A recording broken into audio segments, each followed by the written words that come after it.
Welcome to the Rotunda, the longest-running maternity hospital in the world and the busiest in Europe. It has seen the birth of almost 1 million Dubliners, and some 24 new babies are added to that number every day. Well done. Congratulations. It's a place of extreme highs and devastating lows. Please cry. Agony and ecstasy, all happening second to second. Lovely little fella. We're there for the most intimate of moments as people experience events which will change their lives forever. Yeah, the baby's almost out, come on. Events to be remembered and retold for generations to come. Well done, you're okay. Your baby's nearly here. Oh, here we go. A baby being born, to say that you're part of that, something so life-changing for a couple is just amazing. And that's why I'm here. You just like to think that you've done your bit in relation to the fantastic day that they'll be celebrating for the rest of their life. It's brilliant.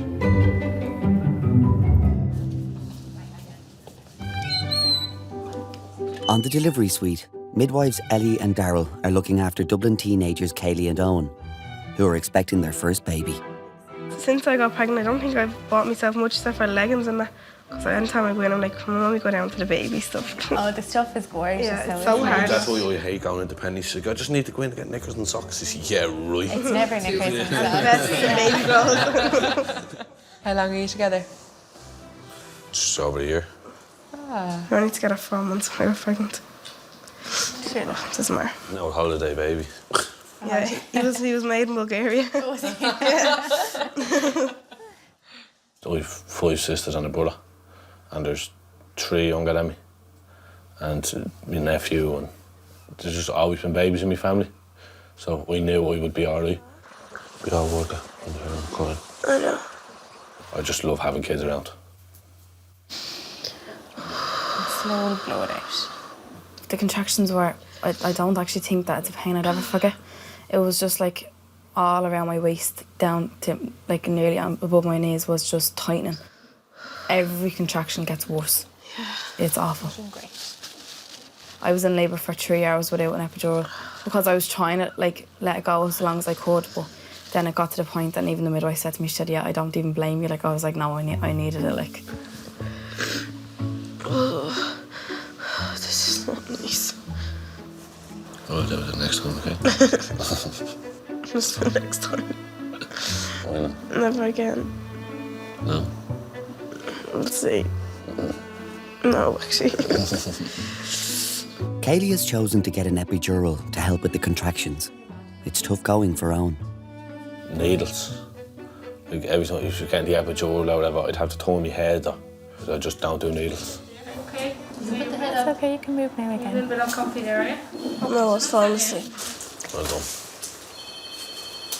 If I was to get one, it would be kind of somewhere a little bit. My friend has a Chinese symbol just there, and it just means friend. Well, that's what your mom told her. It says it means it could mean like fanny. I don't know what it means. Nature. Alan and Lorraine are expecting their second child today. They already have a boy at home and are hoping the omens are good for a girl. Yeah, just the balloon that from the last baby went up. There's a pink balloon, so it might be a sign of a girl. I didn't really have a first impression of Alan, if I'm totally honest. It took a few dates, basically. He won me over in the end. So, yeah. She didn't fancy me at the start. She hates when I say that. So, I mean, of course I fancy him now. Like, I married him.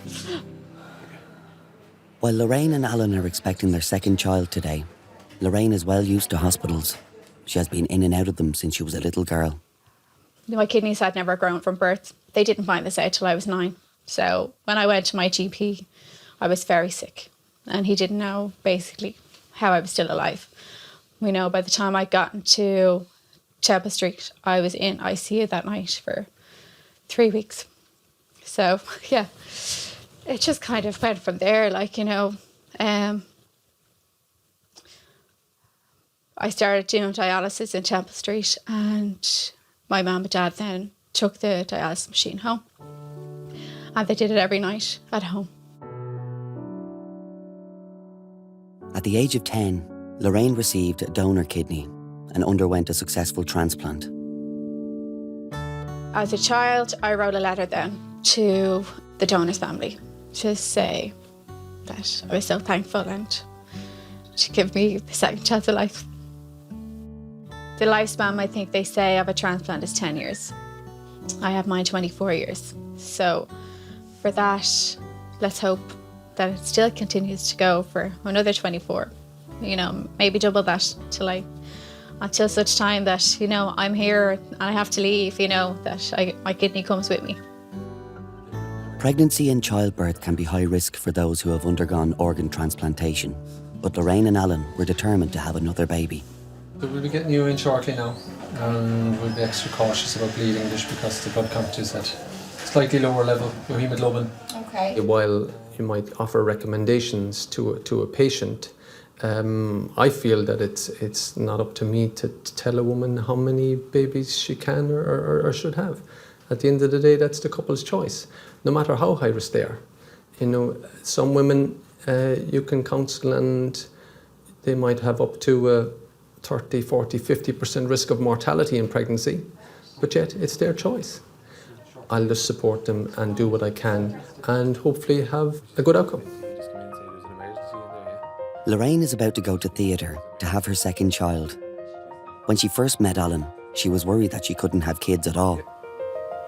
Obviously, I wanted it just as much, but when you love somebody so much that you just hope that you could be that person to give them what they want to. He was always so supportive, you know, and always so reassuring. Where are you going with, boy or girl? All this blue might be a boy. I think we were with each other about 4 or 5 years at the time. And she said, look, if it's going to be an issue about kids down the line, where do you stand? It's like, it's not going to make much difference. Like, I'm not going to go anywhere. I said, look, we'll play it by ear. It's amazing, isn't it? Take a baby out, you like. Usually, if you're doing a caesarean section, you're nowhere near the kidneys. However, in transplanted kidneys, and in Lorraine's case, it is transplanted onto the right side of her abdomen. So it could actually be, whenever you could palpate it during pregnancy, you could feel it. You could feel the kidney under her skin. And so therefore, it was quite near the area that we would usually go through if you're doing a regular caesarean section. So in order to avoid damaging the kidney or going anywhere near the kidney, you make an up and down incision. Just kind of there to there, really. Yeah.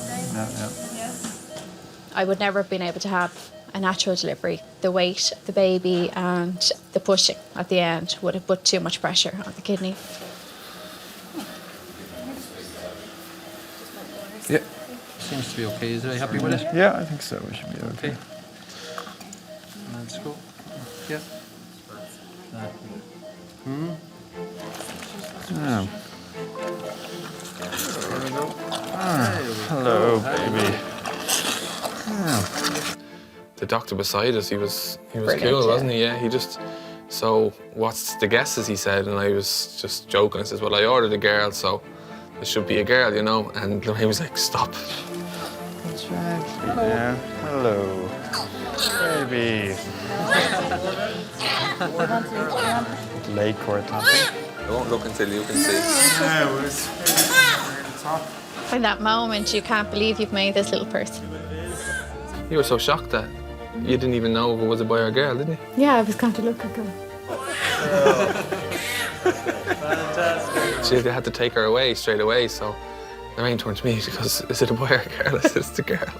Yes. I told you it was a girl. Just like the first time with James, yeah, you just feel so blessed, yeah.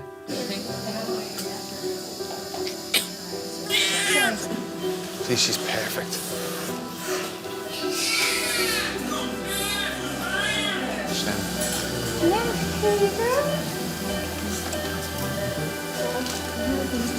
Is that okay? It's perfect.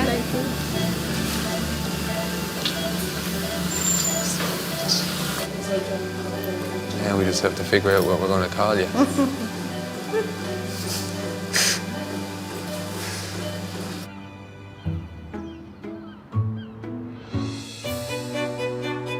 never know, there could be a fourth generation working here. Not yet. No, not yet. Not for a long time. When I started in '84, there was all foreign students. They'd come in September and they'd live in until March. They had this small room, they had to eat and sleep and look after themselves, which they weren't used to. There was one of the girls, she was 26, and it was her first time to wash her own hair. And she asked me, could I help, you know? So you're hairdresser as well.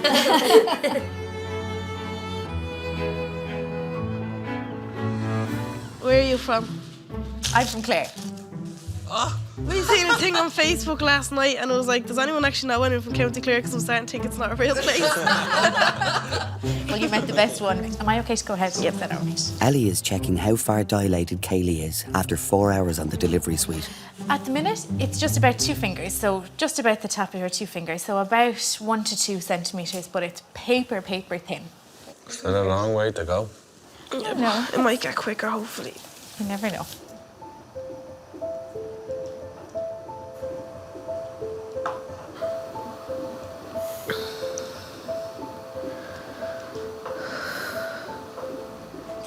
Two hours later, Kaylee is hoping that her labour has progressed. It's probably kind of more or less the same as what it had been. Oh. But the baby's head has come down a good bit.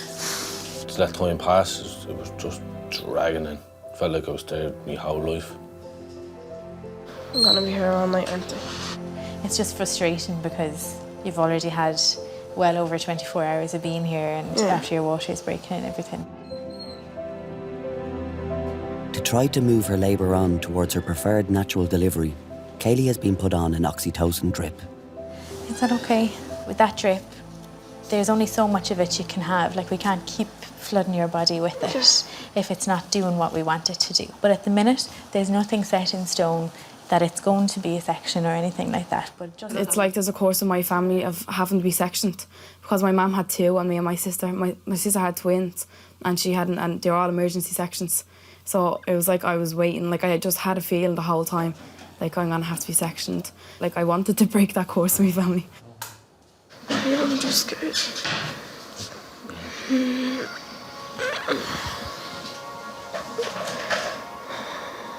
It's perfectly fine, babe.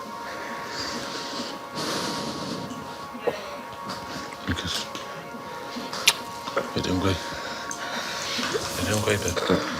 when we were looking at the tracing of the baby's heart, there was little kind of decelerations, which is like a little dip in the baby's heart, is what we call them. But the progression that we'd expect wasn't there. So I think as I was leaving, there was talk that maybe in another 2 hours, if things hadn't changed, that she would possibly be for a caesarean section at that time. Hello in the house. Look, it is. Hi, Sean. Hello, how are you doing? How are you? Good evening. Are you coming in here now? Huh? Are you I coming am in indeed, here? yeah. I was told that I'd be blessed if I get my midwife, so. Oh, look at you there. You do the short straw. So you're saying there now you say it? No. No, you'll be delighted with. I went about the business with Ellie of finding out exactly what has been going on in this labour so that I'm up to speed and know where we are. Like, she's kind of looking at a section at that point, I suppose, because she is contracting. Then she discussed... That's what he said. Told to take him out the sunroof.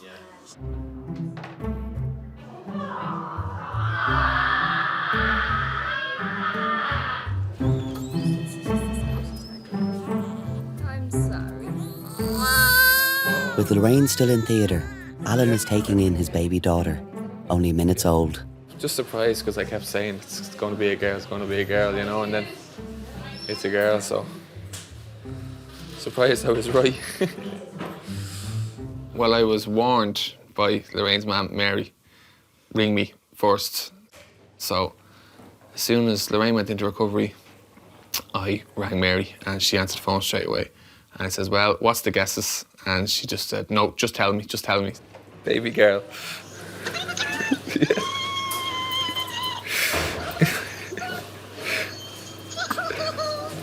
I rang my mum and she hadn't a clue. She didn't know anything was going on. I think we told her we were just in for bloods or something like that, and we weren't going back in till the following week.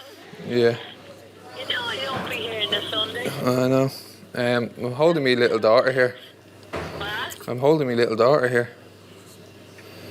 I'm holding my little daughter. You're messing I swear to God. Alan, you're messing. I'm not messing. There's not a day that goes by that I don't think of my donor. There's not one day. And their family, especially their family. If it wasn't for my donor, I wouldn't be sitting here today and have 2 beautiful kids and a husband. We don't want to take any more risks. And we had James, and we're being very lucky to have Lara, and I think that's it. We're happy now just to have the 2. Very happy. Ah, she's perfect. As you would say, Mash, if you bake the cake, that's the way you'd want it to come out. If you bake the cake, that's the way you want it to come out, she said. Yeah. Cheers, bye-bye. She's going to kill me.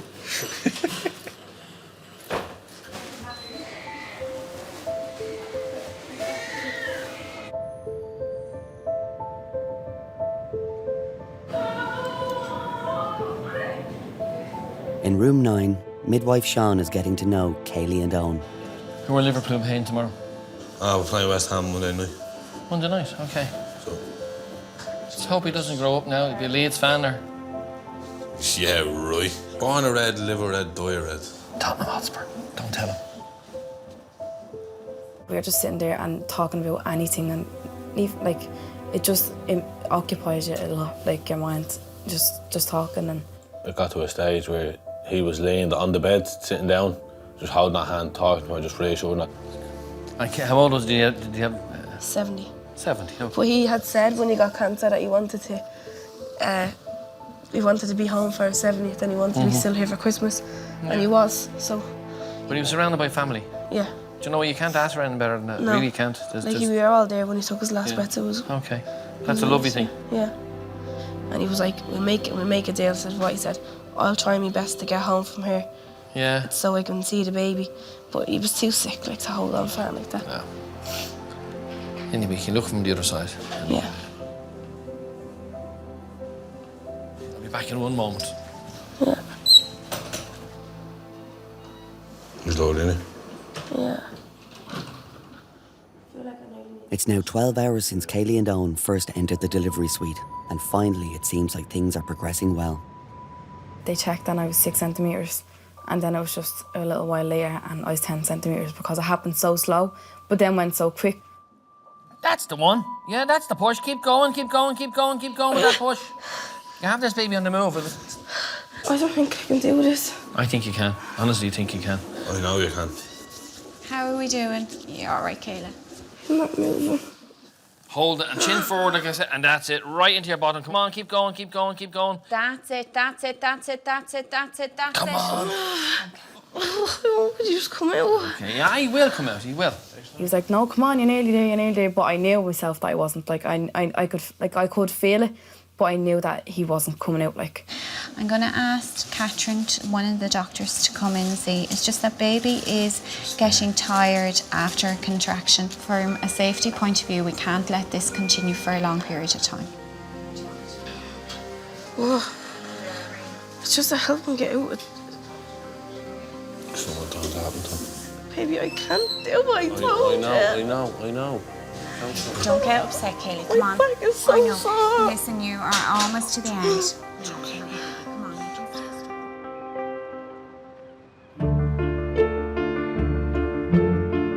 Apparently the rotunda is haunted. There's a myth going around about Sister Sarah. One night, the bell went off. There was no one in the room, and I was like, right, Joe, just, be brave here now and just go around. And I went around all of the bedsides just to check on the women, to make sure they were okay, and to check on the babies. And I do remember at that time, there was one baby that was blue. Mum was asleep, and the baby wasn't crying, it was just choking, it was going blue. And I feel like that was Sister Sarah, telling me to just keep an eye, and it saved the baby. So maybe Sister Sarah is true.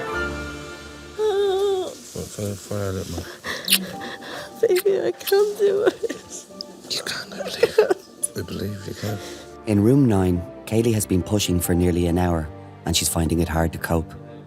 If things aren't going well, that's why the medics are there. They come in and we work together to get a delivery. In this particular case, it happened to be a Kiwi vacuum delivery. Okay, come on, here we go. I can feel it now in my fingers. Big deep breath. Hold it and big push into your bottom. That's it. Keep going, keep going, keep going. Here we go. That once they start suctioning the baby, I only had to push about 3 or 4 times or something, and then he was born. That was good push, Katie. Oh, she was just short of putting her foot on the edge of the bed and pulling him out. Here he comes. Push, that's it. Well done, well done. A little push, a little push, a little push, a little push, a little push. Well, there you go. Look down, Kayla. That's it, you. Well done. Well done, baby. Congratulations. Hello, Harley. Why is he not crying?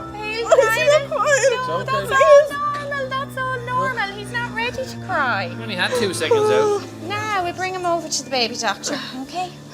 Please say so. He's had to open his eye. He's fine.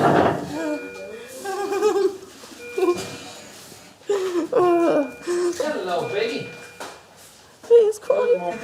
Please cry. He's fine. Once we heard him crying, it was just like the whole weight just lifted off my shoulders. Because of the way things went, because his heart rate kept dropping when I was actually in labour, he just started screaming, and it was great because it was great to actually hear his little cry. That's all I wanted to hear.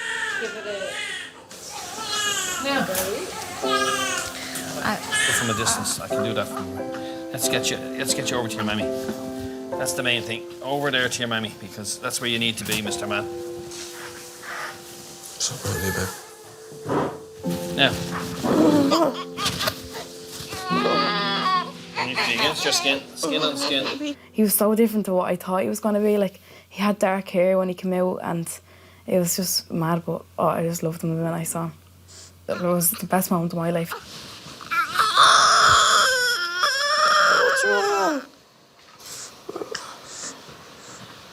It's kind of in my head, like, someone depends on me now. So that's what, like, kind of makes you grow up. But Hey, little man. We're not kids anymore, like, you have a responsibility. We're parents. It's daddy. I love knowing that, like, someone is going to depend on me. Like, I hope he loves me as much as I love my mum. Like, I hope it is like that when I'm older, and that he can talk to me like the way I talk with my mum and all that. Yeah. We'll give your poor mummy's heart broken over there. You're already a little gurrier, aren't you? What's this place? This isn't where you used to live, is it? If he turns around and tells you he's poached anyone else other than Liverpool out of the house. And it was meant to be that we were put in this room as well, look. D9, Dublin 9. You're a true Ballymunna, son. You're a true Ballymunna. It's okay. This patient, I was giving out the bottles on postnatal, and she came up to me and she's like, "You wouldn't give us another bottle there, would you?" And I was like, "Oh yeah, I'll be around now with the bottles." And she was like, "No," she says, "me fella can't read, and he thought that the Aptamel was an Actimel, and he's after drinking it there." I was like, "All right, yeah, I'll get you the bottle." I was just like, "Oh, it's an easy mistake."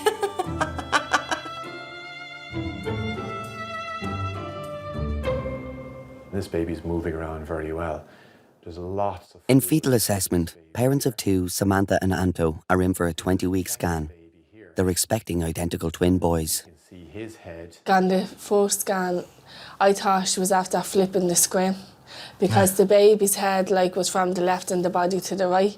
But then that part of the screen went off, and then we seen the baby's head on the right and the body to the left, and I'm like, am I seeing things here?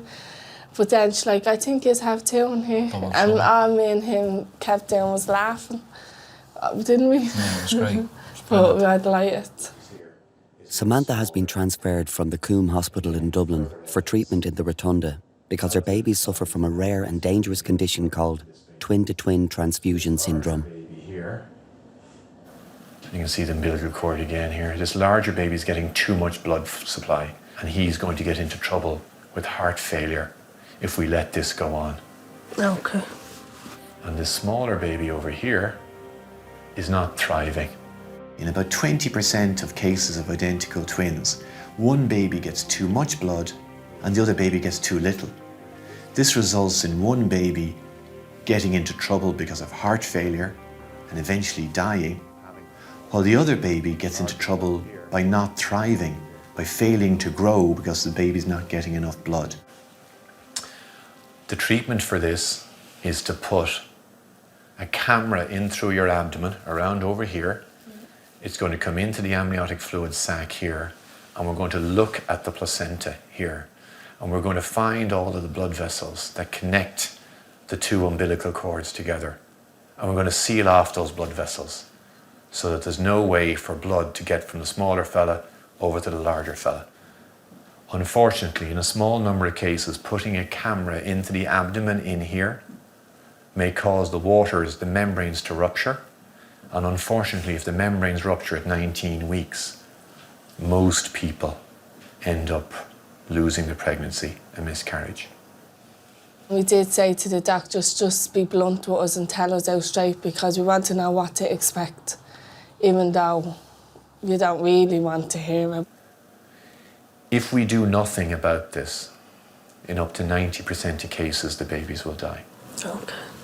So I think doing nothing isn't really an option for us.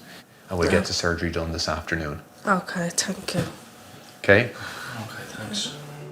Any other questions? It was clear that her twin-to-twin transfusion syndrome was already well established and was very serious, in fact life-threatening. For that reason, we brought Samantha directly to the operating room to perform the surgery.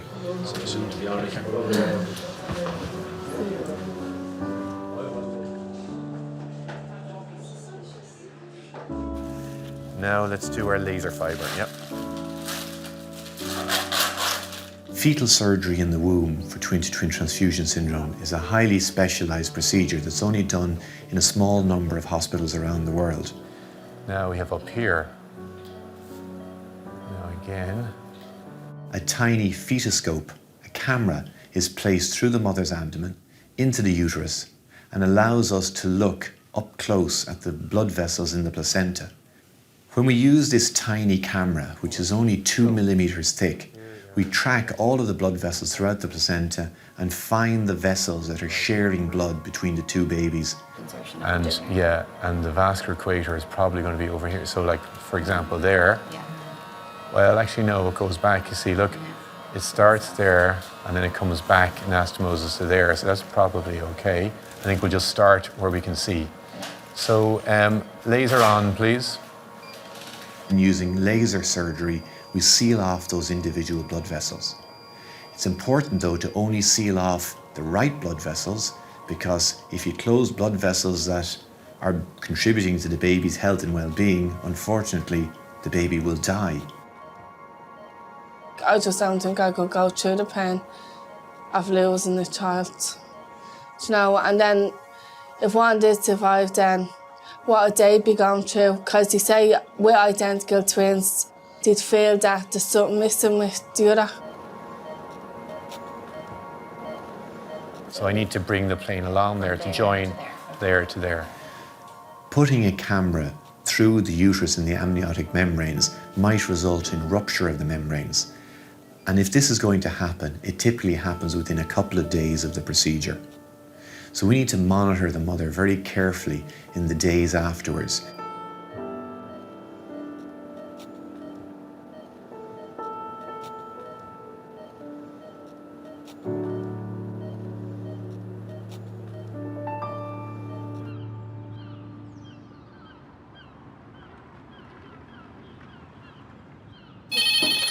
Hello, delivery.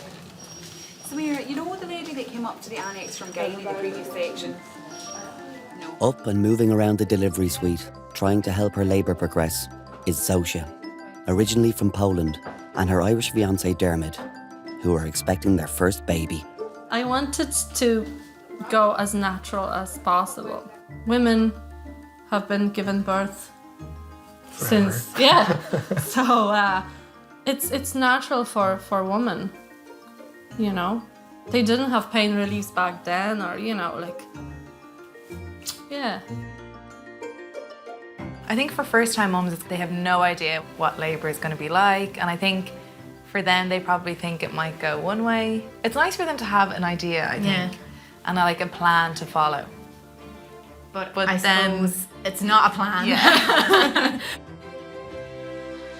Let's try sit on it. It's cold. I want something on it first. Yeah, I'll get It's a sheet or something.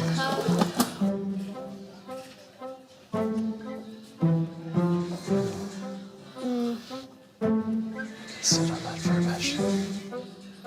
bit. Quick, hot water bottle. Push on my back with your knee. Why are you pushing? I don't feel anything. I'm pushing, don't worry. I was kind of watching and trying to help even. So. Do you have strength today? Yeah. Yeah? Where is it? It's going into your back. I don't feel He it. doesn't want to push you over. She was kind of vocal from the outset about what she wanted and what she didn't want. You can sit down if you want. That might actually help you and me. A little bossy, maybe. Still need more pressure. What way do you want to sit in the bed, I'll be on my knees.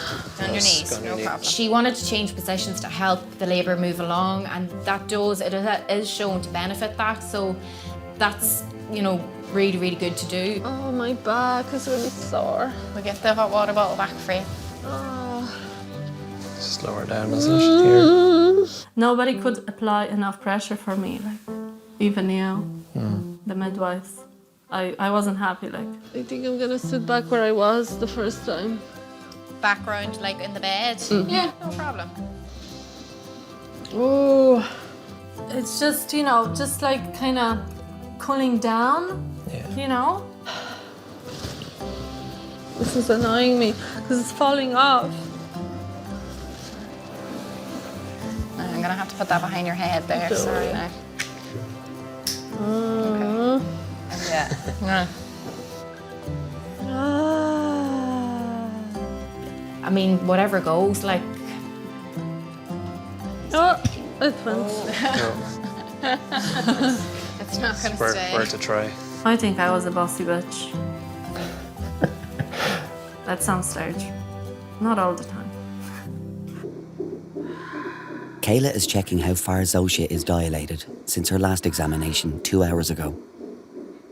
Zosha, you're still 3. Yeah. Okay.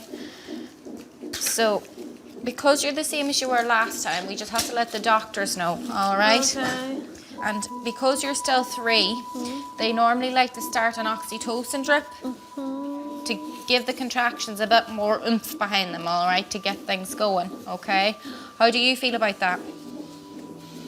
I wasn't keen on the oxytocin because when you start having interventions, then in my mind it was like, okay, we'll do one, then the next one, then we'll end up with that. You know, I didn't want that.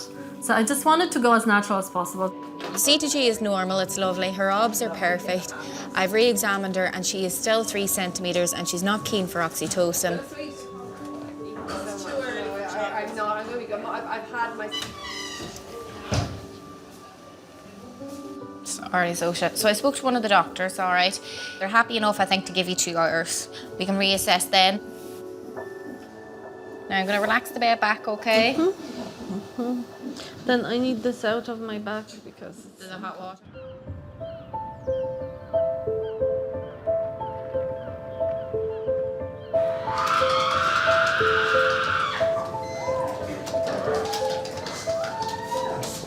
In labour, it's hoped that mothers will dilate by about 1 centimetre per hour. 4 hours ago, Zosha had reached 3 centimetres. Zosha, you're about 4. So, Zosha, since 10:15, that's 4 hours, you've made 1 centimetre. All right. How do you feel about the oxytocin drip now? To get things going. I still don't want it. You still don't want it? Okay. I do have to inform the doctors, all right? Okay. I hate hospitals. Like, I don't like the beds, the machines, the lights, everything is like... So I think that's why I'm kind of slowed down with the contractions, because I wasn't at home. She was the same last time. I rang Mohammed. He said give her another 2 hours because she didn't want oxytocin. She is now 4 and she still doesn't want oxytocin. Zosha is sticking firmly to her birthing preference of having no medical intervention, including the hormone oxytocin, which stimulates labour. However, over the next 2 hours, very little progress is made. So we're still 4, okay? How do you feel about the oxytocin now? It's up to you. It's your choice. I suppose, Zosha, like, ultimately, we want you to have a normal delivery. But if you're not getting closer to 10, the likelihood of that happening is not very high, okay? It was kind of weighing up, you know, yeah, I know, Zosha, that you don't want oxytocin, but oxytocin might get you a normal delivery. Whereas, you know, no oxytocin might get you a cesarean section. I don't know. No, I feel like I'm giving up. Don't be giving up. You can't give up. You've no choice. You're in the middle of it. Push my back. I think you'll be good whatever decision you make. Zosha. No, just push it, don't circle it, honey. Oh, I still have tea bags in my pocket. Sniff. I can actually smell them from here. Like, they smell amazing. Pocket potpourri. Pocket potpourri. It's the day after the twin-to-twin transfusion treatment, and Samantha is being scanned to see if her identical twins survive the night. Sometimes when you seal off the blood vessels on the placenta, there's not enough blood supply in the placenta left for one baby. So it's possible that one baby's heartbeat may stop. That can be a particularly nerve-wracking time for the family to wait to see what are the heartbeats like.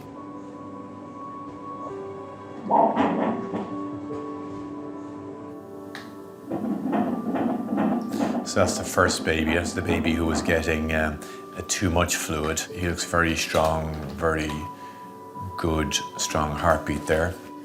There's the second baby who was getting too little.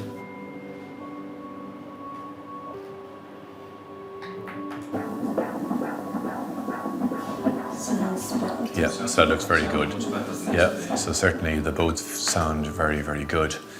When we looked on the ultrasound, you could see both babies moving around vigorously, both heartbeats very strong. So let's see what the fluid is like. So already you can tell that there's not nearly as much fluid around the larger baby, so that looks good. The placenta is much bigger, so there's less pressure on the placenta. So I think if we now just have a little bit of luck on our side and we run into no troubles in the next week or so, I would be very optimistic that things are going to go well for you. But obviously, we're still on early days, we'll see how things go. So, but it looks good, so we're very happy with it. Thanks very much. All right, okay. I'm delighted to be all right. All right, okay. Well done. Okay, Samantha. All right. Because a small percentage of patients who have twin-to-twin transfusion syndrome and have surgery for that condition will have a recurrence of the problem, they still need to be watched very carefully with scans every couple of weeks until the time of delivery. And hopefully over the coming months, Samantha will get up as far as potentially 34 weeks gestation before having a planned delivery. Still a bit to go. I'm 22 weeks pregnant now, and we still have that little bit of fear, but not as bad.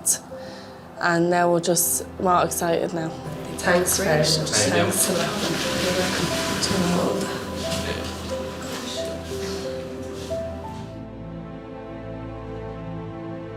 I know you're wrecked, but you've done amazing work up to now. You have it in you. You've got to 4 on your own steam. And you might only need a small amount of oxytocin. You know, that's honestly, it's much better that you're in labour and getting a bit than us having to put you into labour with it. So you've done incredible work. I was kind of thinking, like, we're here for hours, like, you're tired. If we keep going for hours longer and nothing's happening, then there's probably going to be more intervention needed later. So, and I knew they were worried about the baby's heart rate. I know. All right, and don't doubt I'm yourself. Just stressed I know. that I won't be able to cope because. After 8 grueling hours, Zosha has decided to go on the oxytocin drip to try to progress her labour. I had the option. They didn't say, oh, you have to have it now, or, you know, yeah, like they offered it twice and we waited 2 hours, then another 2 hours. And then I decided, okay, let's have it, yeah. I just went with it. Usually, like, women they don't like bright lights when they're labouring. So as kind of things moved along, the blinds came down, all the lights were turned off. I don't think they're going to help, though. The sunglasses was something I have heard of once before but never seen. Yeah.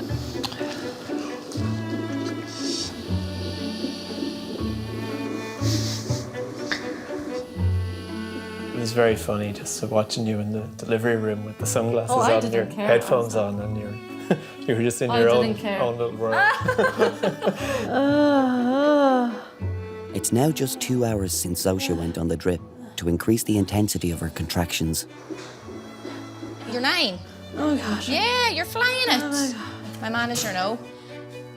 Where was you saying you weren't 10? Yeah. Yes. Good woman. Oh, 9. It really kicked in quickly, like, and you could see your contractions were stronger, and they were very, they were stronger. Can I take this off? Which? Way I think too I took warm. everything off. Yeah. I was just in my own world, really. I didn't even know what you were talking about. Were you talking about something? I don't know. Very close.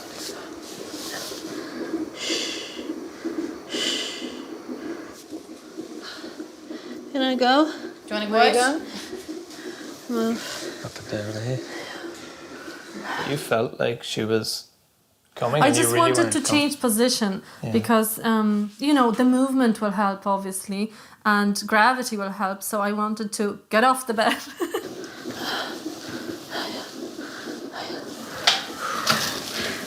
Oh, this could be... She was kind of pushing on, squatting on all fours, and I had to get down to just see what was going on, just in case the baby made an appearance while she was near the floor.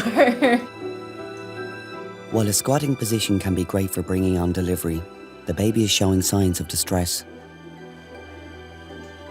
Suja, that's her heartbeat, okay? So it's kind of doing the same thing it was earlier, okay?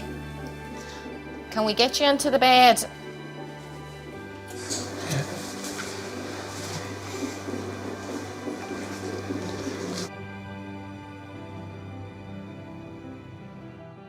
The woman and her partner, they want to do the best for their baby and the best for themselves. And sometimes I hope that they won't feel disappointed if it doesn't just turn out according to the plan, because we don't really know what's going to happen, no matter how well prepared we can be, and the woman and her partner, still things may not go to plan. She's not there, so every time you push, she comes forward, then she slides back.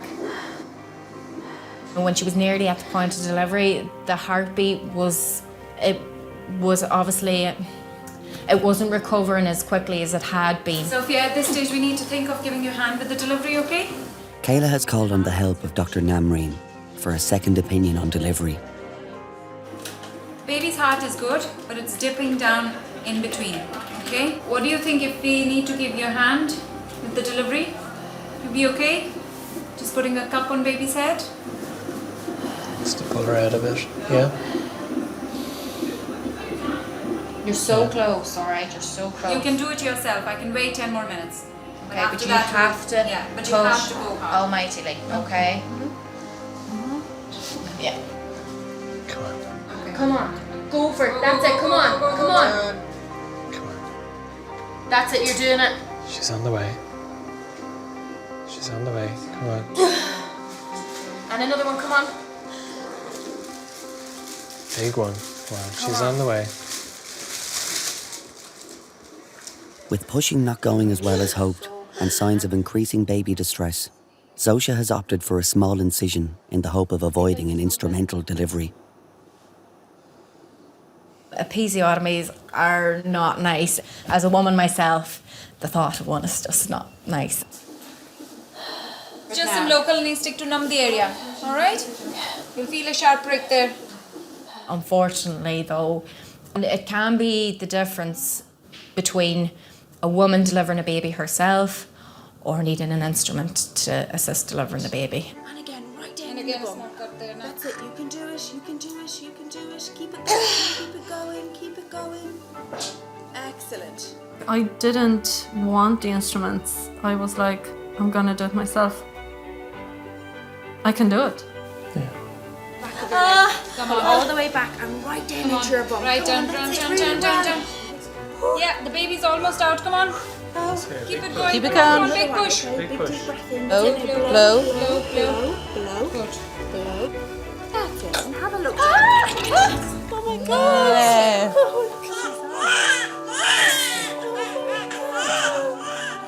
Oh my God, it's just the best feeling in the world. Like, it's beyond words. You can't describe it. It's like she's in your tummy and then she's on your chest and you have her. It's like, it's amazing. Yeah, it was wonderful.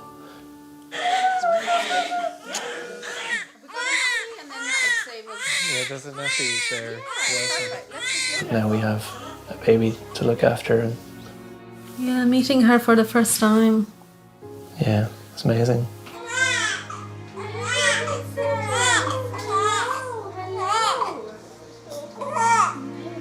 It's that long wait, I think, you know, like you're waiting 9 months and then she's suddenly with you.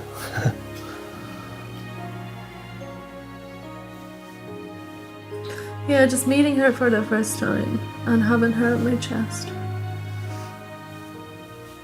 It's amazing. I'm like, we actually have a daughter. She's ours. A little human.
Welcome to the Rotunda, the longest running maternity hospital in the world and the busiest in Europe. It has seen the birth of almost 1 million Dubliners, and some 24 new babies are added to that number every day.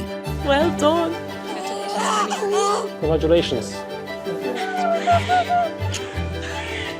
It's a place of extreme highs and devastating lows. Please cry. Agony and ecstasy, all happening second to second. Lovely little fella. We're there for the most intimate of moments as people experience events which will change their lives forever.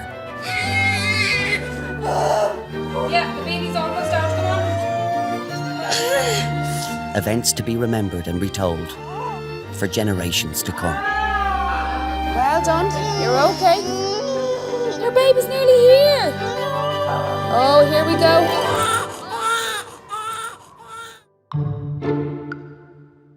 I have never won the Star Midwife trophy. This belongs to me and Susanna. Yeah, it rotates, obviously. Between the two of them only. No other member of Midwife staff. of the century and then Star Midwife. No other member of staff have ever received the trophy. They just passed it amongst themselves inappropriately. Jealousy is a desperate thing in outpatients.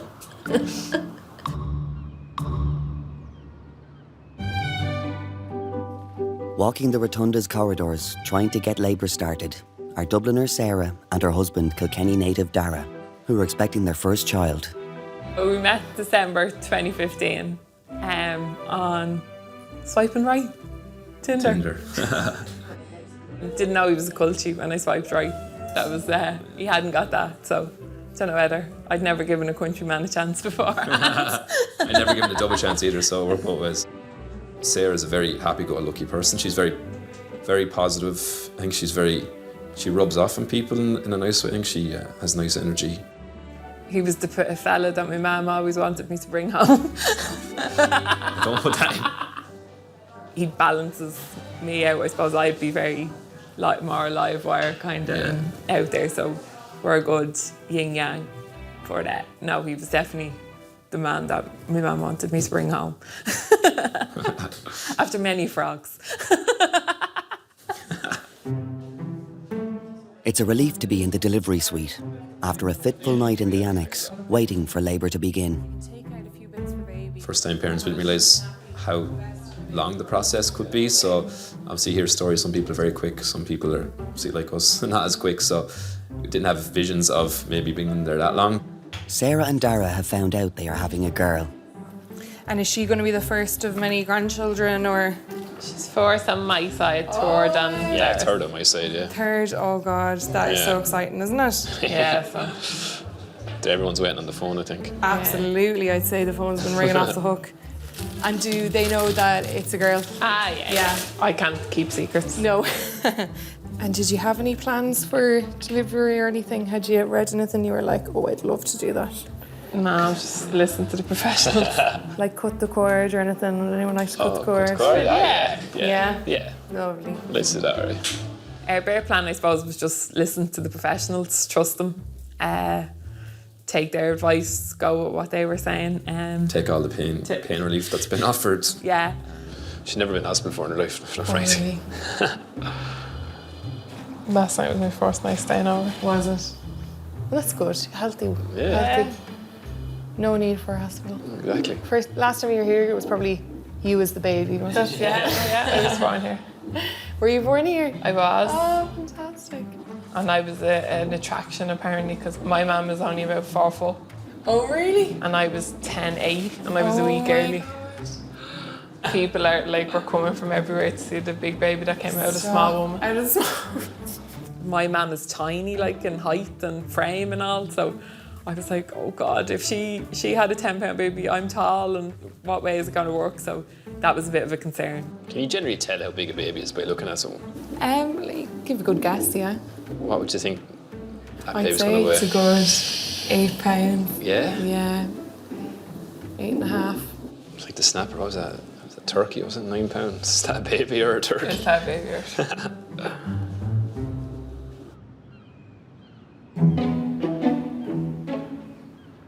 I hate feet. I'm dying to get my toenails done. I feel like it's the only way I can treat myself in here. Yeah. Just get your nails done. I know. I'm dying to get my lashes done as well. Where did you get your lashes done? On Dorset Street. Yours don't look particularly fake though. Do you think? No. I'm 3 years getting them every month. I'm fully Every addicted. month? Every month. What? I've given her probably 10 grand.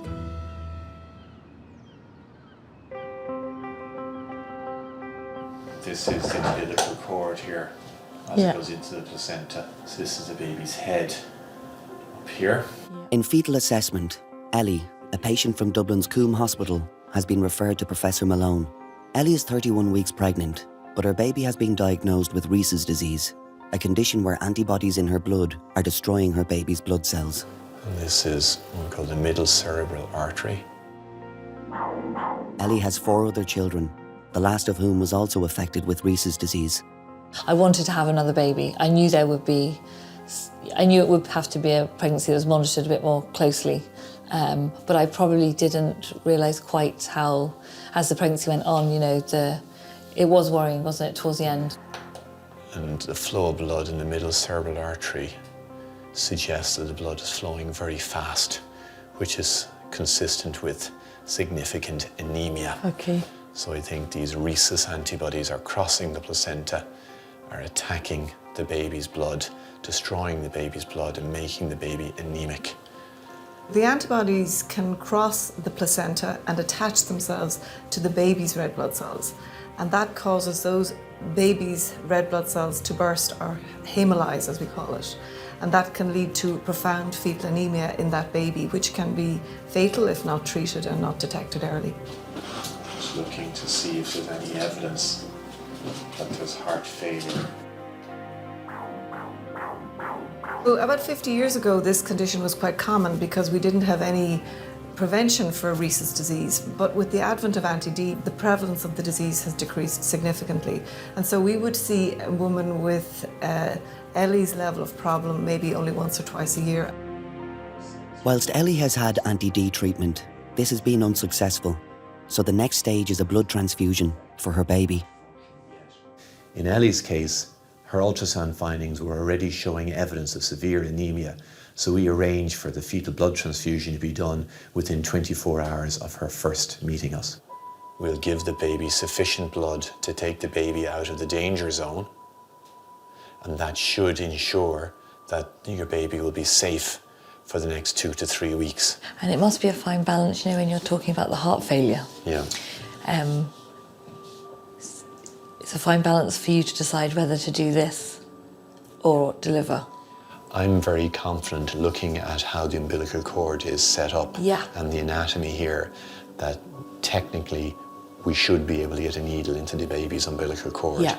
And technically, I think we should be able to accomplish a transfusion fairly easily. Obviously at 30 to 31 weeks, the baby can survive outside the womb. So if we saw the baby get into trouble, we absolutely would go for the to help the baby out. No, that's brilliant. Thanks very much. Okay, let me give you a hand up. Thank you. We'll go from there. It's undescribable as a father to look down and, you know, see that this little bundle of joy has now entered your life, and it is the best feeling in the world. People tell you about all the downsides and the sleepless nights and all that, but, you know, it's worth it, absolutely worth it.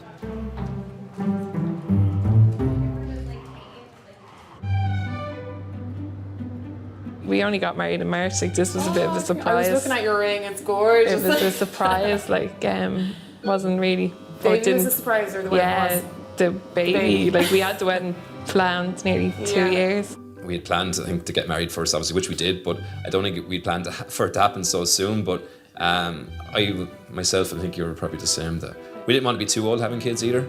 We're both in our early 30s, so we want to kind of do it now and enjoy them growing up. Oh, good. Okay, so look, we're about 2 centimetres now. It's come around to the front, and baby's head is moving it.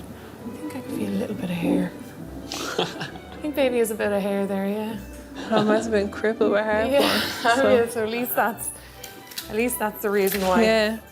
The whole way through, Sarah was getting really bad heartburn, and obviously one of the old wives' tale is that a lot of heartburn tends to you tend to have a baby with a lot of hair. Yeah. And the few scans we had, I thought myself looking at the screen, I thought like she had hair from what I could see. I never had heartburn in my life. You were born with I had hair, a though. full head of hair. Oh, there you go then. Yeah, serious head of hair.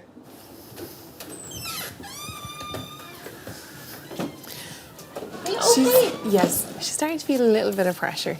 Now she's contracting. We've been moving her different sides. She's contracting 9 there, but she's been contracting like 7, 8 sometime.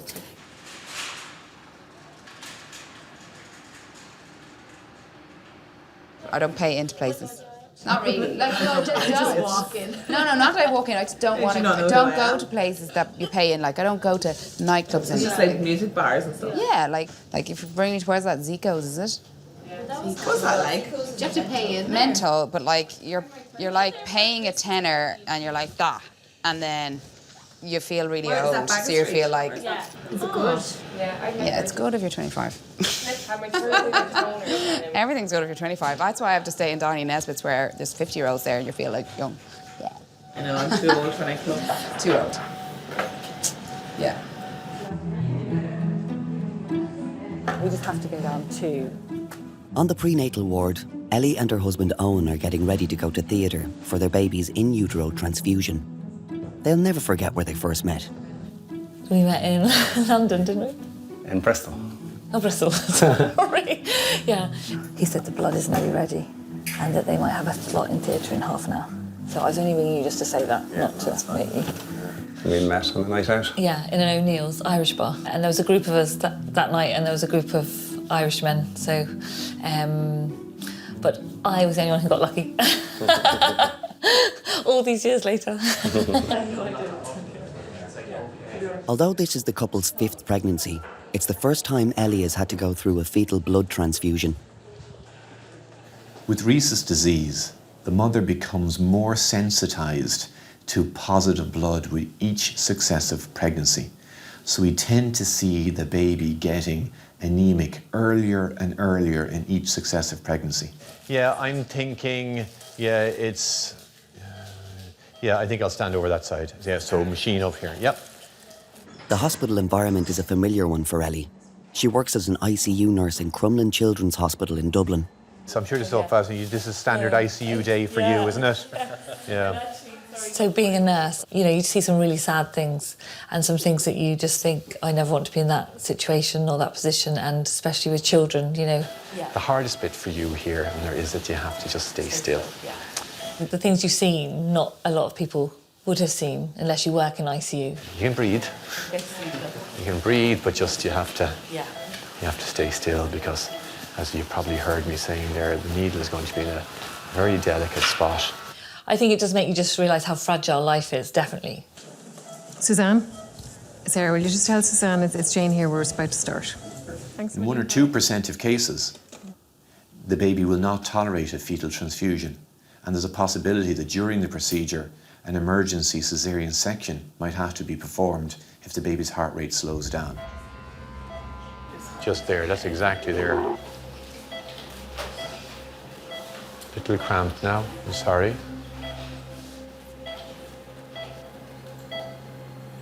Take the probe.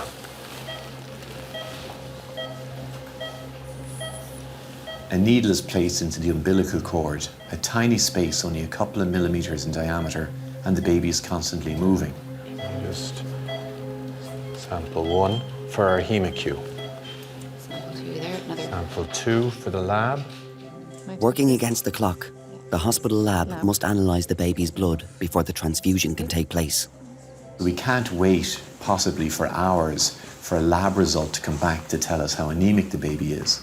We therefore pause our hospital laboratory and keep everybody on standby, waiting for the arrival of the blood sample so they can tell us within a minute or 2 how anemic the baby is. Suzanne? Sample 1, pre-transfusion. Okay, thank you very much. This allows us to calculate the precise amount of blood to transfuse into the baby. If you don't transfuse enough blood, you won't prevent heart failure. But if you transfuse too much blood, that can also be dangerous for the baby. So we need constant guidance from our hospital laboratory as the procedure is going on as to how much blood to give and whether we've got to our target level. Hi. MCD 94. Platelets 2 and 9. Thank you. Oh, yes. When you're lying in theatre, you are thinking, oh gosh, what's happening inside? Because obviously all the doctors and experts in the world, I suppose nothing is guaranteed, and they have to tell you the risks, and there are risks obviously doing a blood transfusion, so definitely it's stressful. Okay, off we go, and hopefully you can go a good speed on that if you can, because we're definitely in a good spot there. So I'm very it's happy actually with going that. in nicely. Yep. Baby's behaving very well. That looks like an artery below there. You only just take the artery, yeah. Doing very well. We just need to stay still for about 3 or 4 minutes, and we should be fine. I presume it's a contraction in the uterus has just lifted us just now. It's amazing how the movement It's incredible. from a contraction. Okay. I stupidly didn't really think that it would cause labour pains, But I suppose if they're putting a needle in and they're aggravating the uterus, your uterus is going to contract. I wouldn't say like full-blown contractions, but definitely kind of halfway there.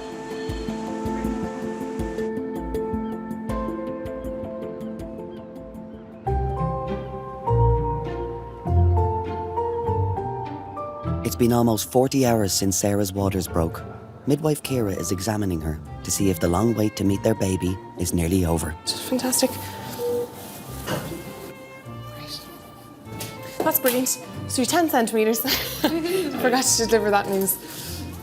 And we might just do a little bit of a push down, just see with this next contraction, and we can see where baby's head goes to. Okay. We wanted Sarah's labour to progress because it had been a little bit slower because the waters had gone for such a long time. We wanted things to progress a little bit quicker. Down, more. Right down, even more. Right down. That's it, well done. Brilliant, okay. And we'll wait. Do you know what we'll do? We're gonna wait. We'll wait the hour, okay? Right, okay. And allow, baby's moving when you're pushing. Just if we can allow you to have that extra bit of time where you're not using all your energy. Okay. Okay. And just let baby's head move down. After an hour, midwife Melissa starts her shift, and her first job is to get Sarah pushing. It's lovely to meet you. This is Sarah and Dara. Come on, go on, push here. That's it, very good. Keep it coming. Excellent, well done. Very good.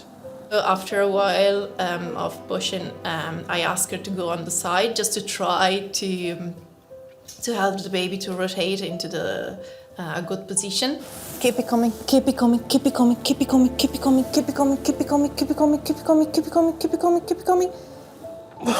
Okay.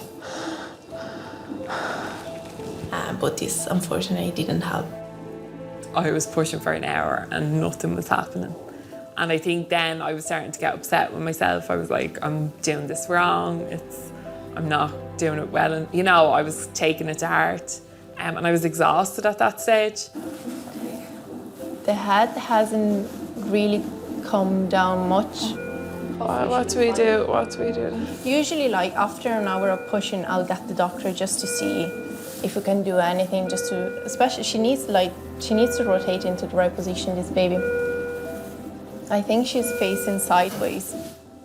I decided to inform my senior midwife that I needed a doctor review just because I was having a few concerns that the baby was getting tired. So I just wanted one of the doctors to come and have a look. Slow deep breaths, Sarah. Slow deep breaths. You're pushing very well, okay? I think baby needs some help. It's just the baby's head position. Yeah. It's just baby's trying hard. It's just on a little bit on the tilted angle. So we may have to apply a kiwi cup or a forceps. I have to just see, we'll put you in the position, we'll ask you to push again and see if the baby's head comes out. The kiwi cup may pop off because of that swelling.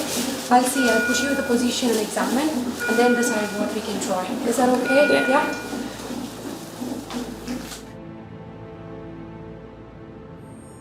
Right, you ready? Many a red sun will set, many a blue moon. That's a song, yeah. What is it, a song? Yeah, that's a song, yeah. Well, I don't know that. Yeah, don't worry about that either way. Right, Ali Hakim. Hello, Ali Hakim. Ali Hakim. Get away! Hello, kiddo. Oh, Jesus. Hello, I'm kiddo. sure sorry to see you so happy because what I got to say will make you miserable. I got to marry Will. That's the way it's wrong.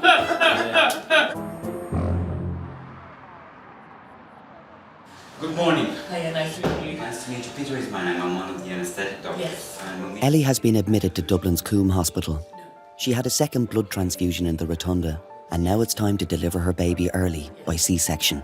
Ellie, you're having a section today? Yes. That's your first section? Yeah. Right? And you have 4 children? Yes. 2 of them were delivered with a forceps and 2 non-vaginal deliveries. Did you have The doctors feel it's safer to deliver the baby 6 weeks early, rather than have it become anemic again. I didn't want to do another blood transfusion, and I think they thought at 34 weeks it was becoming a bit more risky to do another transfusion. Thanks very much. See you upstairs then. Thanks for being All the best. Then they rang me on the Wednesday morning after they'd had a their big talk, all the doctors together, and they rang me just to say, yeah, if you can come in tonight, we're going to deliver you on Thursday morning. So Ellie, they're just going to pop a catheter in now. You won't feel any pain. You might feel touch but no pain. It's kind of a funny, dissociated sort of thing. You all right? Yeah. There was definitely a few evenings I came down to you during when we chat at the kitchen table, and I definitely felt like I'd rolled a dice. Yeah, definitely. Try and avoid those vessels, yeah. A few times we were sort of saying to each other, God, if we'd known all this was going to happen and the potential risks, would we have gone ahead at that stage, knowing what we know now? The head is down, so that's nice. Now, suction when you're ready, thanks. Okay, fundal pressure now. I think it's just you never know with life. That's the problem. That's why people have babies in the first place.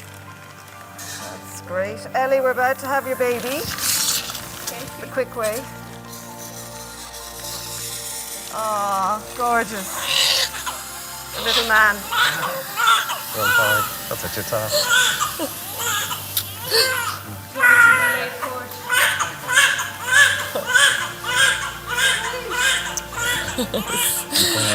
In ICU, you've seen so many emergency situations. It was all very controlled. There wasn't an emergency. I knew the consultant neonatologist was there. Because I've seen so many emergency situations, I could tell it wasn't a case of an emergency. Does that make sense? That's great. Thanks very much. Congratulations. He looks really like Oscar, actually one of our other sons. We haven't done a weight or anything yet. We'll do that when we get him down to the baby unit. Definitely in that situation, I find you're looking around nearly, looking at reactions and how people are in terms of their facial. Or do they look stressed? Do they look in? Whereas it didn't. It was all very calm, which was great. Yeah, that's good. Looks great. Did you get a photo? Yeah. Looks really like Oscar, actually. Oh, sorry. Oh my God. Yeah. Everything is good here. Okay. We're just going to move on to the tubes. Yeah, okay? that's great. Thank you. Yeah. So the next conversation that always happens after some very complicated pregnancies, what happens the next time round. We know that it's very likely that the baby, a subsequent baby, would have a similar, if not more severe presentation of the condition. And that's difficult to face into. Ellie and Owen made the decision to have a tubal ligation to prevent further pregnancies. The thing is, you don't have 3, 4 kids unless you like having them.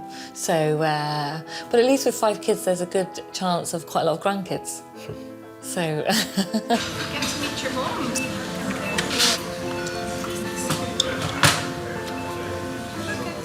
Just have to get another dog. No, only joking.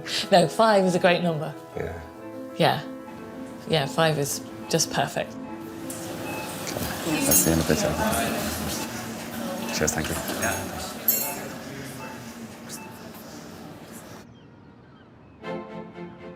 A very special occasion at the Rotunda, celebrating their 18th birthday. Connor and Amy and Cian and Rory and Derval Cassidy, who are, of course, our famous Rotunda quintuplets. We know that quintuplets are tremendously rare. Ireland has only one set of quintuplets, and they're here today with us.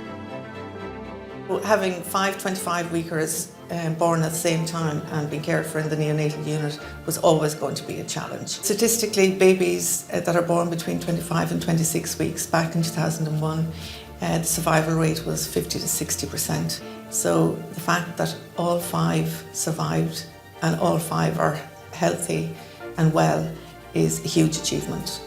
Quintuplets is a story that any of us that were involved in caring for them will never forget. Do you have a baby? Okay, come on. Go, Sarah. Deep breath in and push all the way down into your bum. Come on. Big push. Keep pushing. Bring the legs up to your chest. Yeah. It's the baby's head. You're going to feel loads of pressure. It's completely normal. But you push with the pressure. Keep pushing, Sarah. Don't be afraid. Good girl, go on. Come on, go on. Back in the delivery suite, Dr. Samaya is using a kiwi cup to help deliver Sarah and Dara's baby. Dara is finding it hard to watch. Keep it coming, keep it coming, keep it coming. It's quite difficult from the dad's point of view, especially when it's an instrumental delivery, because they don't really know what to expect. Everything looked very, very dramatic. Keep blowing, keep blowing, keep blowing, keep blowing, keep blowing, keep blowing. I was starting to panic a small bit at that stage. Obviously, I didn't like to see my wife in pain. She'd gone through a hell of an ordeal over the 27 hours, and I was thinking of my daughter then as well. Obviously, her heartbeat started to drop. So it was all just getting a bit worrying at that stage. We'd gone this far in 9 months, and it would have been just heartbreaking for anything to happen. The head is out with the next contraction. Gloves just over. We're gonna see her. Okay, it's coming. You ready? Legs right back to your chest, right back to your chest. Keep pushing, keep pushing, keep pushing, keep pushing, keep pushing, keep pushing. That's it. Blow, blow, blow, blow, blow, blow. Hello. Congratulations, guys. Congrats. Oh my God, she's a big girl. Have a look at her. Oh my gosh. No, go. Yeah. Just 1 second, the sharp eye. Okay. Okay. Congratulations. Okay. Yeah, it was just amazing to see her that first time. Like, I seriously heard that first cry. Yeah. I think there was a bit of like a couple of seconds wait, so it felt like an eternity. But once she gave that initial cry, it was just brilliant. I remember the doctor explaining what she was going to do, but not really taking it in. And the next thing was just like pop, and the baby was there. Dara, do you want to cut the cord? Did you want to cut it? Oh my gosh, she's so beautiful. Just in between the two? There? Yeah, there. Just slip Bring it. her over, say hello to the baby for a second. I have her. I'm sorry, I can't do it. I'm afraid I can't. She looks like Dara. It was funny, the midwife was like, oh my God, she's so like her daddy. And I was like, oh my God, 9 months and all this I've gone through, and now she looks like him. Oh, Jesus, I love you so much.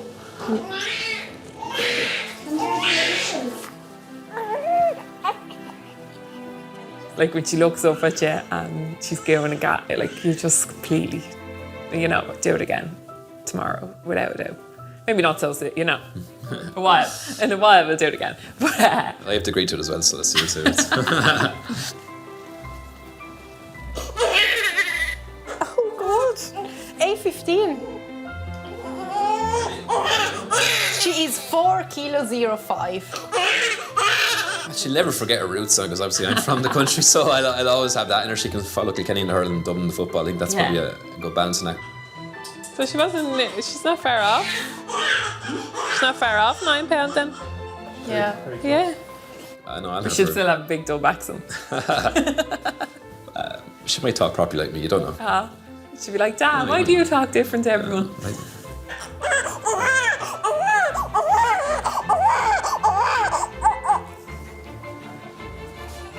We'll get you a Dublin jersey too.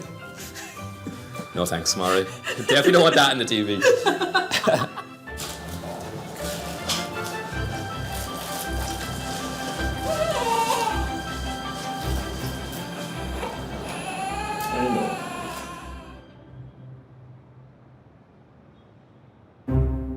When it's a full moon, it will be like the hospital will be crazy. It's actually real. Like, it's real, and it's not only in Ireland. I can assure you, like, it's the same in Italy as well. Like, if it's full moon, you just need to pray like that the shift will be okay.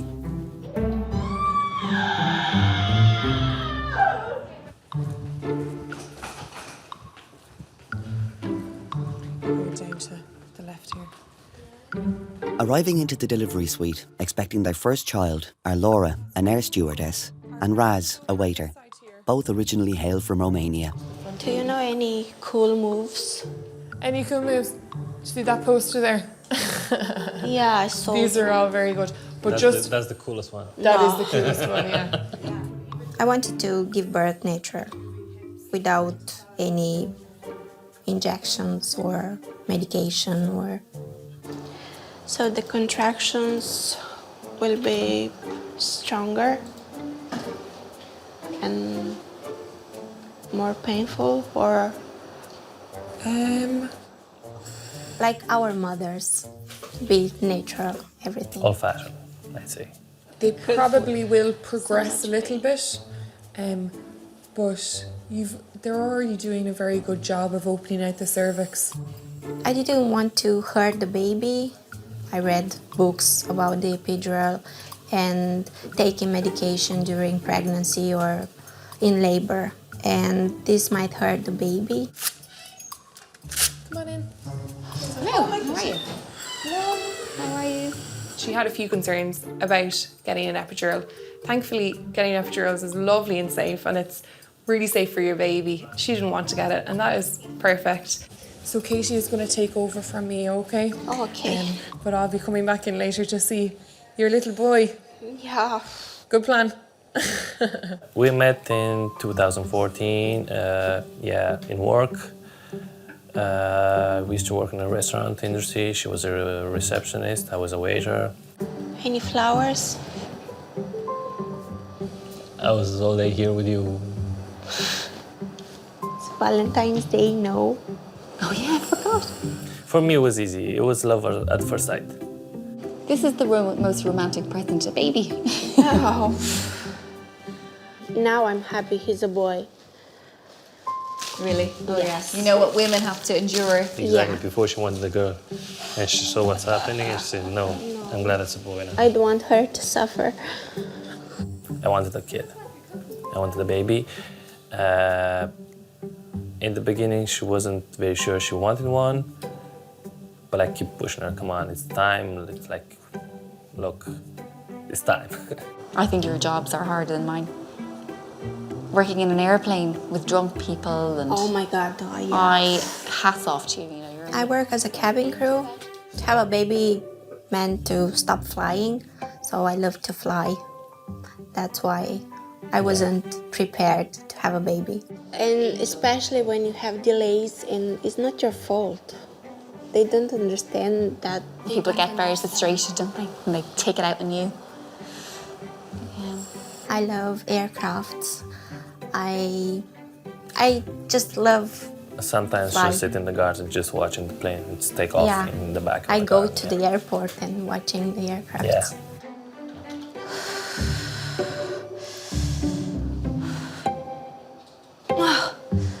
Oh, shit.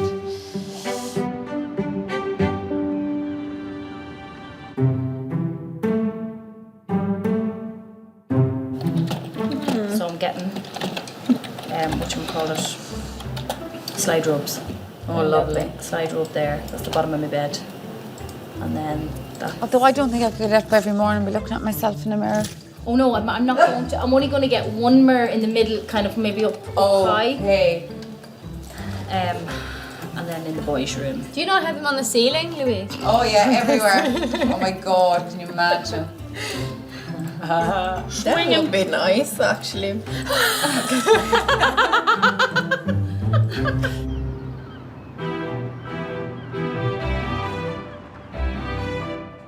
Emma and Martin are in outpatients for a milestone checkup with their son Nathan.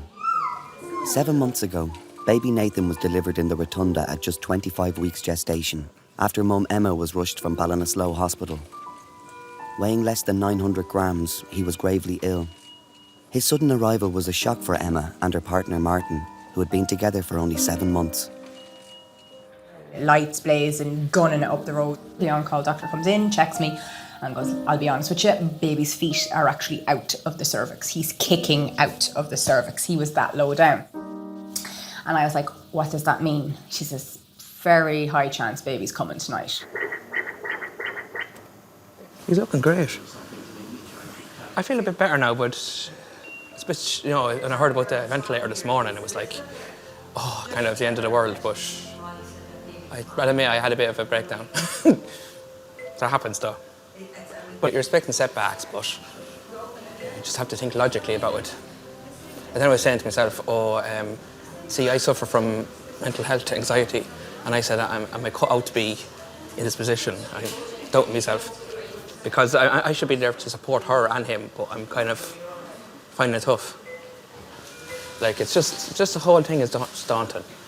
Like, I'm thinking too far ahead of myself, to be honest with you. So, I mean, I'm delighted with his progress, but it's still, I can't even think. When I'm home, it always comes back into my head, even when I'm enjoying myself, I say, oh, he's in here. It's not easy.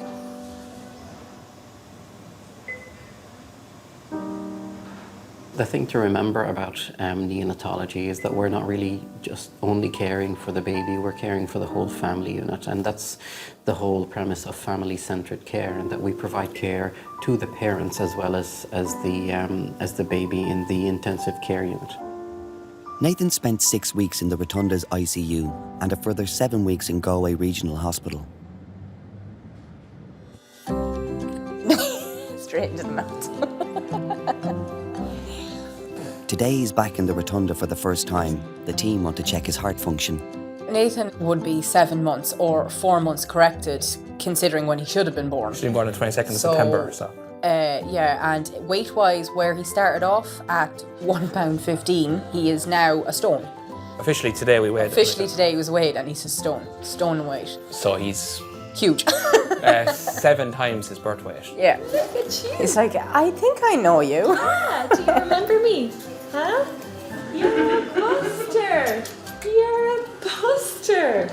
I'm just checking the heart at loads of different angles. And I'm basically making sure that there's no little holes in the heart, which we know from before that there isn't. I'm making sure that the heart is pumping well, and at the moment everything is looking good. No. So this, what is the noise indeed? That's your heart. Yeah. It's my heart as well, I think, at this stage. Is it? Yeah. It makes me laugh, right? Everything he put us through in 13 weeks, and it's the slightest sniffle that makes him panic now. Isn't it? All that, like, when you have him home, it's just like... I think it took a few days for it to kind of kick in that, like, it's okay. We're good. What size, what was he in comparison, though? When you're looking like, back. I mean, if you look, I'd say he was barely his torso. If you were, you know, it's hard to imagine, like, but, you know, looking back. But... Well, I think I'm coping well, but I've had a few panic attacks. It's Daddy. Hey, yeah. It's Daddy. Hey, yeah. He's getting there. Like, I mean, considering the anxiety issues he has, he's doing marvellous. Thanks very much. Thanks a million. Thank you so much. You were great. Thank you. Oh, and it's so nice We'll see him again at some stage. Emma and Martin are going back to the intensive care unit with Nathan for the first time. It's a place of heavy significance after a difficult 6 weeks spent there. It was just like, oh my God, my heart was pounding, because it's just like the last time I had to do this route, we couldn't bring him home. This is a bit weird coming up here on our... Hello, Nathan. How are you? How's he doing? Grand, he's perfect. He's absolutely flying. We just got him weighed, so he's over a stone in weight. And it was so nice to see familiar faces again, and they were talking to him, and delighted. couldn't get over him because, like I said, he was barely a couple of pounds the last time they would have seen him. Stop snuggling into me. Talk to people. You have to talk. How are you? Welcome back. It's lovely to see you. You're brilliant. You're like a role model for all the little guys inside it. It's like his mother asked me recently. She says, just out of the blue, she asked me, she says, now that he's home, he's safe, he's big pudgy baby, can I ask you something? I says, go on. And she says, did you think he was coming home? And in that moment I had to think about it, and I said, I'll be perfectly honest with you, I thought we were planning a funeral. And I will be honest, I thought we were going to bury him back then, because there was so much wrong, and he was so tiny, and realistically he was just barely past viability. So it was just, I suppose I did think at the time, and then I kind of closed it off and was like, don't think about it, because if you think about it, it's going to happen. Yeah, you're going to make I was yourself the same, sick actually. thinking about it. So then now when he's like that, and he's big chubby baby and he's smiling up at you, I can say to myself now, oh my God, you're a miracle, because I really did not think we were going to get to this point. I honest to God thought that was it.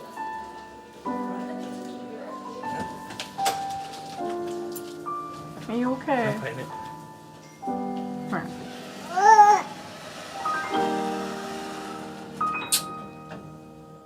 For the parents and for just us going up and down, and I know it's what it feels like. You're not kind of you know, and it's kind of like you're given kind of hope, but then again, anything can happen, as I said.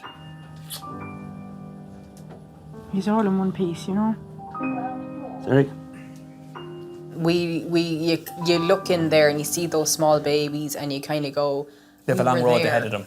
We were there, and God, we're here with you because we were there and we saw the surgeries and we saw the heart issues and the sepsis and the transfusions, and we went to pieces so many times and fought like cats and dogs when we got so angry with the situation that shouting at each other was just the easiest way of dealing with it. We've been there, and it's the hardest road you will probably ever do, but it is worth it in the end.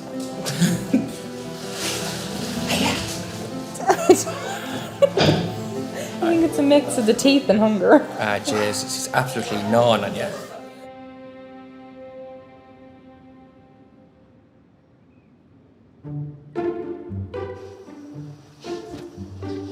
Ooh.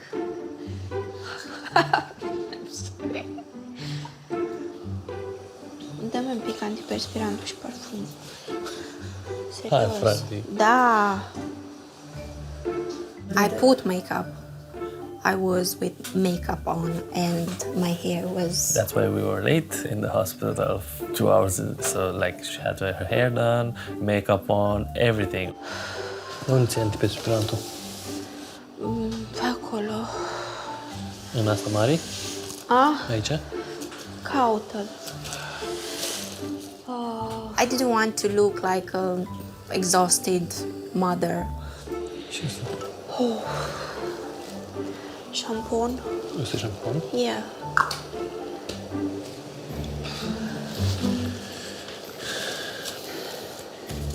I wanted to be pretty for my baby.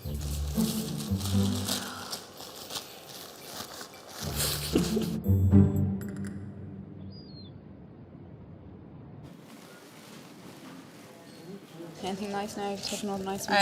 That one's nice. It's all right. But It's no, it's it's not. not. It's there. Laura has been labouring for 5 hours. She's coping well with her pains by moving and keeping upright. Katie told me that it would be easier because of the gravitation. Electric gravity worked for her. Yeah. There was a panel there with a few positions that she can sit. She chose this one. It was like the most comfiest for her. I might take off the underwear, okay? Because it sounds like you're kind of getting ready to start pushing very soon. Yeah. So if maybe we could just take off those underwear, because you can't have a baby in your knickers. We need to take off. We need to take off the underwear. Really? Baby needs to come out. How high is the head down? It's kind of -1. Right, okay. There's an anterior rim there. Right. And she is a prime up, isn't she? Yeah. But she's coping well. She's no epidural or No, anything? she's coping with it so well. Right, okay. I tried to talk to her into taking something to the epidural. She didn't want to listen to me.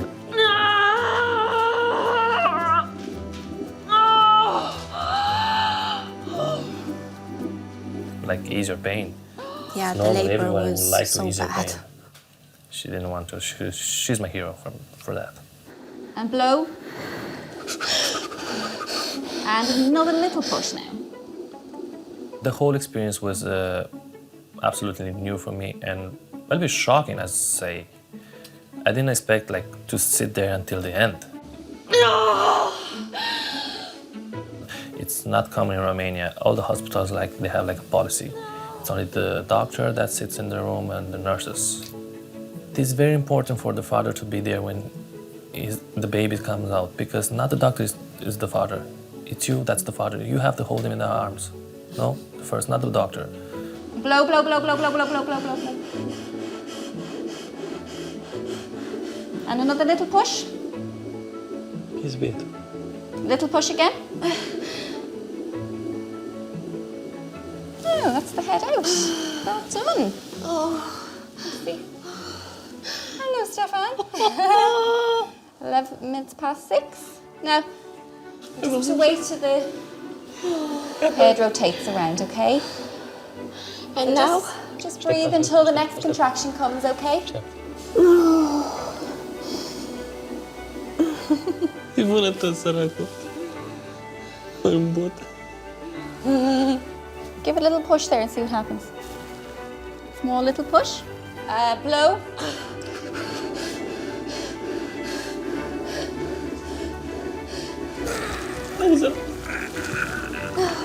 Push. Hello there. At 13 minutes past 6. Now you just come back a bit. Thanks. Say hello to your mummy. Oh, congratulations.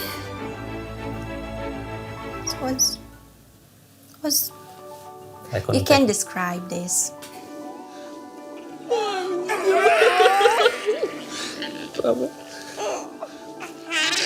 It's the most magical thing ever. Yeah. When you hear him and when you actually see him and feel him on top of you. What's wrong? Really cute. Nothing is wrong.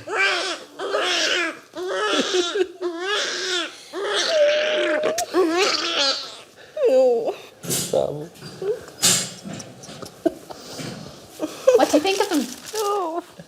I didn't imagine him like this, but he's so beautiful. I don't know what to say. Speechless.